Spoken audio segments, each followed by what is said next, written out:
Welcome to ADO PCMB. मेरा नाम है हारून अहमद। इस वीडियो में हम क्लास 9 सब्जेक्ट मैथ का चैप्टर नंबर 3 जो है linear equation in two variables, इसकी हम एक्सरसाइज नंबर 3.1 का क्वेश्चन नंबर 1 सॉल्व करेंगे। तो आइए शुरू करते हैं। पहले हम इस क्वेश्चन को समझेंगे कि क्वेश्चन क्या कहता है। कहता है कि the cost of notebook is twice the cost of a pen.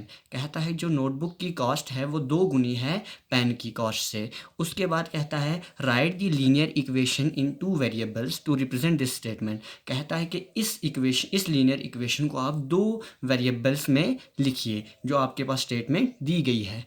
तो पहले इस क्वेश्चन को अच्छे से समझिए। क्वेश्चन क्या कहता है। कहता है कि जो आपके पास नोटबुक की कॉस्ट है वो 2 गुनी है पेन की कॉस्ट से। मतलब अगर आपका पेन 5 रुपये का है या 10 रुपये का है तो आपकी जो कॉस्ट होगी, आप मान के चलिए आपके पेन की कॉस्ट है 5 रुपीज़, तो आपकी जो नोटबुक की कॉस्ट आएगी वो आएगी 10 रुपीज़। तो आइए शुरू करते हैं। पहले इसमें हम क्या करेंगे, सोल्यूशन लिखेंगे। सोल्यूशन में हम क्या लिखेंगे, पहले let the cost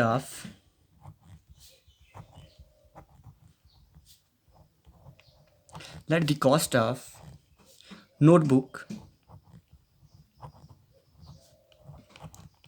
B x. मतलब आप एक्स की जगह और कुछ भी लिख सकते हो, लेकिन आप एनसीईआरटी को देखोगे वहाँ पर आपको कहा है कि आप नोटबुक की कॉस्ट को एक्स मानोगे और पेन की कॉस्ट को वाई मानोगे, इसलिए हमने यहाँ पर एक्स और वाई ही लिया। उसके बाद क्या लिखेंगे हम, एंड कॉस्ट ऑफ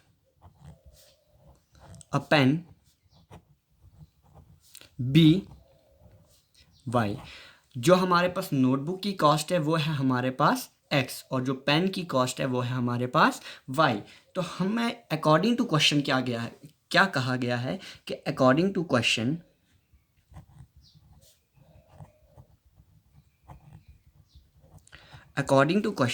क्या कहा है कि आपके पास जो कॉपी की जो प्राइस है, आपकी नोटबुक की जो प्राइस है वो 2 गुनी है पेन की प्राइस से, पेन की कॉस्ट से। तो यहाँ पर क्या लिखेंगे हमने नोटबुक की जो प्राइस लिखी है वो हमने x के बराबर लिखी है। हम लिखेंगे पहले x, उसके बाद y की जो आएगी वो 2 टाइम्स आएगी। क्या आएगी, 2 टाइम्स, क्योंकि हमें बोला गया है कि ये इसके बराबर, जो नोटबुक की जो कॉस्ट है वो इसके 2 टाइम्स है, तो इसका मतलब ये इसके बराबर आ गया, तभी हमने यहाँ पर इक्वल टू लिखा। उसके बाद क्या कहा गया है कि इस लीनियर इक्वेशन को आप, जो लीनियर इक्वेशन आपके पास बनेगी 2 वेरिएबल्स की, उसको आप स्टेटमेंट में लिखो।